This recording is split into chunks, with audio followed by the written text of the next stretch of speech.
आजकल याद कुछ और रहता नहीं, एक बस आपके याद आने के बाद।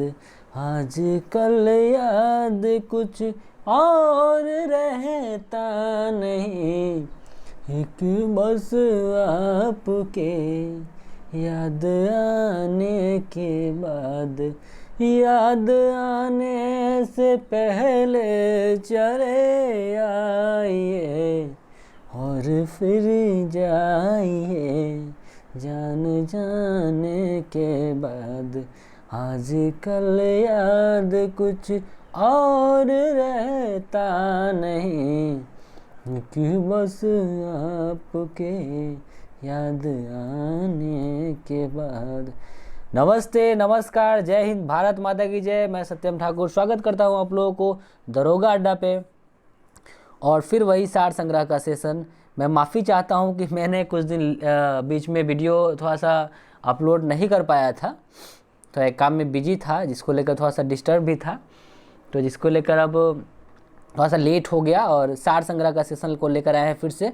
और मेरा विज्ञान मंथन भी पीछे चल रहा है। मॉडर्न हिस्ट्री अब ख़त्म होने के कगार पे है। मॉडर्न हिस्ट्री अब सिर्फ गांधीयन इरा, गांधी युग बचा हुआ है, उसके बाद मॉडर्न हिस्ट्री ख़त्म हो जाएगा और इसके बाद फिर चलेंगे हम एंशिएंट में, ठीक है। और एग्ज़ाम काफ़ी नज़दीक है, तो अब हम कोशिश करेंगे कि जल्दी जल्दी सारा वीडियो अपलोड करें ताकि आप लोगों को तैयारी करने में सहूलियत हो। तो चलिए बिना समय गवाए हम प्रारंभ करते हैं सार संग्रह का यह सेशन को। चलिए, पहला प्रश्न है, हड़प्पा कालीन सभ्यता मानव इतिहास में किस युग से संबंधित है? तो वह कांस्य या ताम्रकाल से संबंधित है। चलिए, दूसरा प्रश्न है, पल्लव चोल मंदिर स्थापत्य कला शैली को किस नाम से जाना जाता है? तो द्रविड़ शैली के नाम से जाना जाता है। तीसरा प्रश्न है, छत्रपति शिवाजी की मंत्रिपरिषद को क्या कहा जाता था? तो अष्टप्रधान कहा जाता था। नेक्स्ट प्रश्न है, किस मुगल सम्राट को राष्ट्रीय सम्राट कहा जाता है? तो अकबर को राष्ट्रीय सम्राट कहा जाता है। अगला प्रश्न है पांचवा, नूरजहां का वास्तविक नाम क्या था? तो मेहरुनिसा नूरजहां का वास्तविक नाम था। प्रश्न नंबर 6 है कि सैयद वंश का संस्थापक तो खिज्र खां थे। खिज्र खां थे नहीं, बहुत ही सब हरामी सब था। चलिए, सातवां प्रश्न, अथर्ववेद का ब्राह्मण ग्रंथ कौन सा है? तो गोपथ ब्राह्मण, ठीक है। चलिए, वो सातवां प्रश्न था। बात है आठवां प्रश्न पर, किस सूफी संत ने कहा था कि दिल्ली अभी दूर है? तो निजामुद्दीन औलिया ने यह कहा था। बाबा फरीद कौन थे? तो प्रसिद्ध सूफी संत थे। 10वां प्रश्न आते हैं, किस ग्रंथ का अनुवाद रज्मनामा के नाम से किया गया है? तो महाभारत का अनुवाद जो है वह रज्मनामा के नाम से किया गया था। याद रखेंगे महाभारत। आते हैं राष्ट्रीय स्वतंत्रता आंदोलन में। पहला प्रश्न है, 11वां प्रश्न है, ईस्ट इंडिया कंपनी के शासनकाल का अंतिम गवर्नर जनरल कौन था? तो लॉर्ड कैनिंग। 12वां प्रश्न है, किसके नेतृत्व में 1937 में अखिल भारतीय राष्ट्रीय शिक्षा सम्मेलन का आयोजन किया गया था? तो महात्मा गांधी के नेतृत्व में। 13वां प्रश्न है कि मित्र मेल, जिसको अभिनव भारत भी कहते हैं, तो मित्र मेल संगठन के संस्थापक कौन है? तो बी डी सावरकर। अभिनव भारत के संगठन के संस्थापक कौन है? तो बी डी सावरकर है। 14वां प्रश्न पर आते हैं, बंकिम चंद्र चटर्जी ने किस उपन्यास में नील विद्रोह का वर्णन किया है? तो आनंद मठ में। 15वां प्रश्न है, वर्ष 1888 ईस्वी में इलाहाबाद में कांग्रेस के चौथे अधिवेशन सदस्यों की संख्या कितनी थी? तो 1248। सुन ले फिर से, 1988 में जो इलाहाबाद में कांग्रेस के चौथा अधिवेशन होता है, तो कितने सदस्य की संख्या थी उस समय? सदस्य थे उसमें 1248। आते हैं 16वां प्रश्न की ओर, प्रथम नियमित ट्रेड यूनियन 1918 ईस्वी में मद्रास में टेक्सटाइल लेबर यूनियन के नाम से किसके द्वारा शुरू किया गया था? तब वो है वीपी वाडिया के नाम से। प्रश्न फिर से सुनेंगे, प्रथम नियमित ट्रेड यूनियन 1918 ईस्वी में मद्रास में टेक्सटाइल लेबर यूनियन के नाम से किसके द्वारा शुरू की गई थी? तो वीपी वाडिया द्वारा। 17वां प्रश्न पर आते हैं, कहता है कि 1857 के विद्रोह का तत्कालिक कारण चर्बी लगे कारतूस का प्रयोग था। चर्बी युक्त कारतूस के प्रयोग के विरोध में प्रथम विद्रोह बैरकपुर छावनी में किसके द्वारा किया गया था? तो वो थे मंगल पांडे। आते हैं 18वां प्रश्न की ओर, कहता है कि शिक्षा पर 1854 का चार्ल्स वुड डिस्पैच, शिक्षा पर 1854 का चार्ल्स वुड डिस्पैच भारतीय शिक्षा का मैग्ना कार्टा कहा जाता है। इस वक्त भारत का गवर्नर जनरल कौन था? तो अर्ल लॉर्ड माने लॉर्ड डलहौजी था, लॉर्ड डलहौजी, ठीक है, यहाँ पे गलती लिखा गया है, लॉर्ड डलहौजी था उस समय, जब चार्ल्स वुड डिस्पैच भारतीय शिक्षा वाली कहानी थी उस समय। चलिए, 19वां प्रश्न है, किस एकमात्र गवर्नर जनरल वायसराय की हत्या भारत में हुई? तो लॉर्ड मेयो की हत्या भारत में हुई है। चलिए आते हैं नेक्स्ट प्रश्न की ओर। स्वामी दयानंद ने आर्य समाज की स्थापना कब किया था? तो 1857 में मुंबई में किया था। चलिए 21वां प्रश्न पर आते हैं। भारत के राष्ट्रपति द्वारा आपात स्थिति की उद्घोषणा, अब देखिए हम आ गए पॉलिटी में, संविधान में, कॉन्स्टिट्यूशन में आ गए। तो 21वां प्रश्न है, भारत के राष्ट्रपति द्वारा आपात स्थिति की उद्घोषणा मंत्रिमंडल की लिखित सलाह मिलने पर ही की जाती है। किस संविधान संशोधन के पश्चात इसे संविधान में जोड़ा गया था? तो 44वां संविधान संशोधन के पश्चात यह जोड़ा गया था। फिर से सुनेंगे 21 नंबर प्रश्न को। भारत के राष्ट्रपति द्वारा आपात स्थिति की उद्घोषणा जो होता है, जो इमरजेंसी लगती है, तो मंत्रिमंडल की लिखित सलाह मिलने पर ही की जा सकती है। बिल्कुल सही बात है। किस संविधान संशोधन में यह हुआ था? तो 44वां संविधान संशोधन। चलिए 22वां प्रश्न है, किस संविधान संशोधन द्वारा यह स्पष्ट किया गया कि जब दोनों सदन द्वारा पारित कोई संविधान संशोधन विधेयक राष्ट्रपति के सम्मुख प्रेरित किया जाएगा तब राष्ट्रपति उस पर अपनी स्वीकृति देने से मना नहीं कर सकते हैं? तो वह है 24वें संशोधन 1971 में।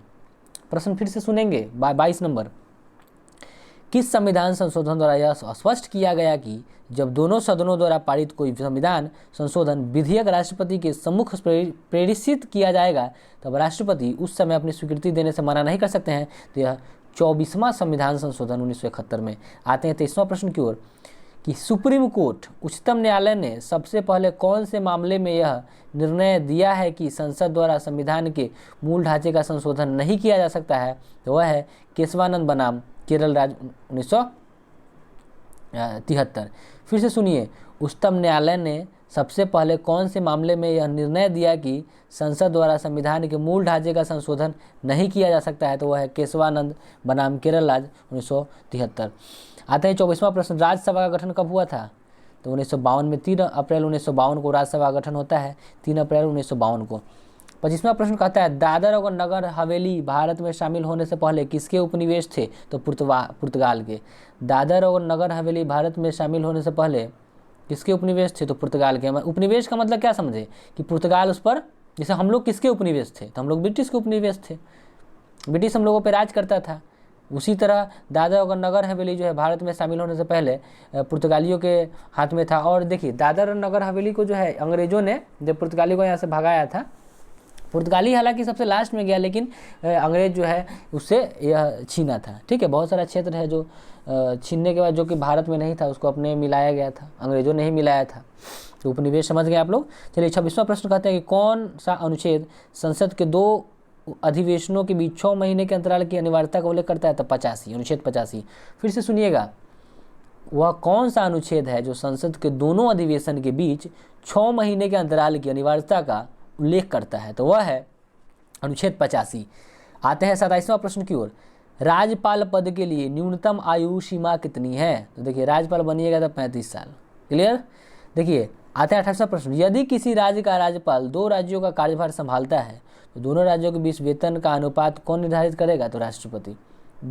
अगर एक राज्यपाल 2 से 1 से या 1 से अधिक या 2 से अधिक अगर स्टेट का अगर राज्यपाल के रूप में उसको दिया जाता है तो उसका वेतन भत्ता का जो भी होगा, बढ़ेगा कि कितना मिलेगा, उसका निर्धारण राष्ट्रपति महोदय करेंगे। 29वां प्रश्न है, राज्यपाल राष्ट्रपति के परामर्श से अध्यादेश जारी कर सकता है? राज्यपाल राष्ट्रपति के परामर्श से अध्यादेश जारी कर सकता है। यह कौन परिच्छेद? तो देखिए यह अनुच्छेद है 213 में।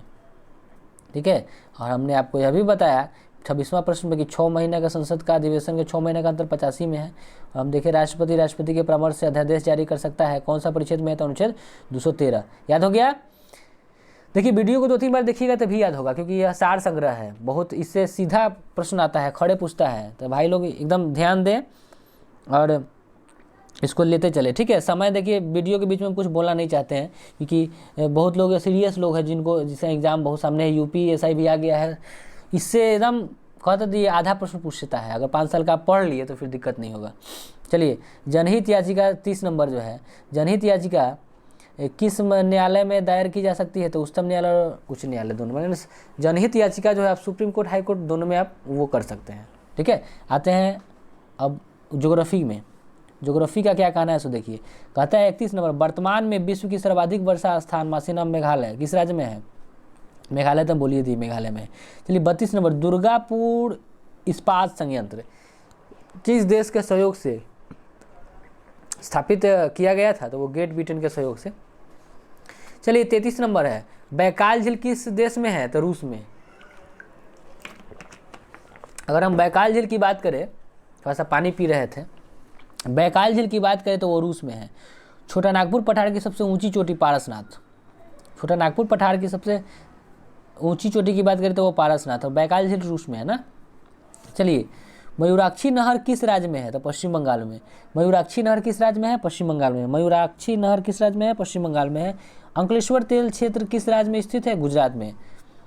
सबसे पहले 35 नंबर जाइए, मयूराक्षी नहर किस राज्य में है? तो पश्चिम बंगाल में। मयूराक्षी पश्चिम बंगाल में। चलिए, अंकलेश्वर तेल क्षेत्र किस राज्य में है? गुजरात में। अंकलेश्वर तेल क्षेत्र गुजरात में है। आते हैं नेक्स्ट प्रश्न की ओर, जो हमको दिला सकता है सार संग्रह 35 से 40 से 45 प्रश्न। इसको हमेशा याद, केबीसी से तनको कमजोर नहीं है, इस चीज़ को याद रखिए, ठीक है।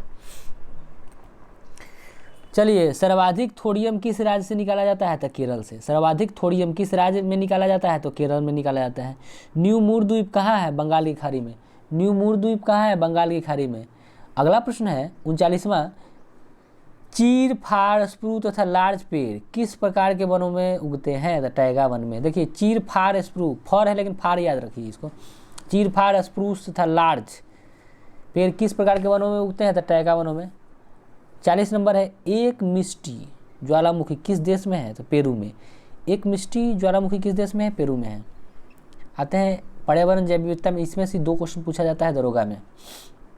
चलिए, अंतर्राष्ट्रीय संस्थानों में कौन सी संस्था वन्य जीव संरक्षण के प्रति समर्पित है? तो वह है UNFPA। प्रश्न फिर से सुनेंगे। 41, अंतर्राष्ट्रीय संस्थानों में कौन सी संस्था वन्य जीवन संरक्षण के प्रति समर्पित है? तो वह UNFPA।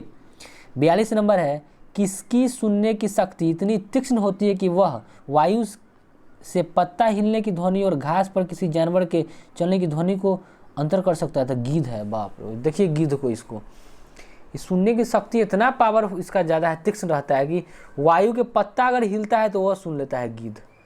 समझ गए? इस चीज़ को याद रखेंगे तो गीध बनिए, ठीक है। क्वेश्चन केनहू से हिले उसको कान में फरफरा जाना चाहिए। किसी भी क्वेश्चन को आप छोटा ना समझें, ठीक है। कान नहीं फरफराएगा तो फिर नौकरी हरा जाएगा। चलिए अगला प्रश्न 43 नंबर, जब कोई व्यक्ति ट्रेन द्वारा अहमदाबाद से लेकर केरल, और लेकर नहीं केरल, प्रश्न फिर से सुनेंगे।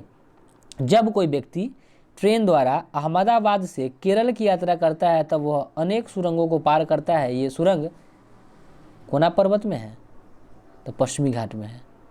फिर से सुनिए, जब कोई व्यक्ति ट्रेन से अहमदाबाद से केरल जाता है ना, तो वह बहुत सारा सुरंग मिलता है रास्ता में। तो रास्ता में सुरंग मिलता है तो उस सुरंग कोना पर्वत में है, तो पश्चिमी घाट में है। चलिए 44वां, पृथ्वी गोल है। वास्तव में पृथ्वी पर ऊपर नीचे कुछ नहीं होता है, केवल सापेक्ष होता है। या भारत के लोग कहता है कि भारत के जो लोग हैं वह डैश के लोगों के सापेक्ष उल्टे हो जाते हैं। तो अलास्का, अच्छा अलास्का USA में है, अमेरिका में है, ठीक है। चलिए 45वां प्रश्न कहता है, मच्छर के प्रजनन की रोकथाम के लिए ठहरे पानी पर तेल डालने की सलाह दी जाती है। ऐसा है किस लिए? कि तेल इसलिए डालते हैं, मटिया तेल, किरासन तेल, कि तेल ऑक्सीजन की आपूर्ति को काट देता है, जिससे मच्छर का प्रजनन थम जाता है। देखिए 46 नंबर में आते हैं, कौन सा कीट मधुमक्खियों की भांति कॉलोनी में एक साथ नहीं रहती है? तो मकड़ी। कौन सी कीट मधुमक्खियों की भांति कॉलोनी में एक साथ नहीं रहती है? तो मकड़ी है, एक साथ नहीं रहती है। लेकिन चलिए 47 प्रश्न कहता है कि राष्ट्रीय उद्यानों में आनुवंशिक विविधता का रखरखाव किया जाता है इन सीटू संरक्षण द्वारा।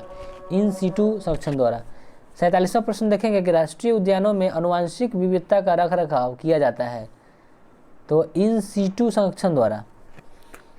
48वां प्रश्न है, कांच के जार तथा बोतल को उनमें अचार भरने से पहले सूर्य की धूप में अच्छी तरह सुखाया जाता है। ऐसा देखिए, अचार जब घरे बनता है, टिकोला हम लोग चुन के लाते थे तोड़ के या पेड़ पर से, तो उसको देखते हुए कि जो मम्मी है या फिर दादी है जो सुखाती है, बोयाम जिसको कहते हैं, तो उसको इसलिए कि नमी सूख जाए तो उसमें भुआ धलेगा। अब भुआ जाएगा तो सड़ जाएगा, महकेगा एकदम सराइन।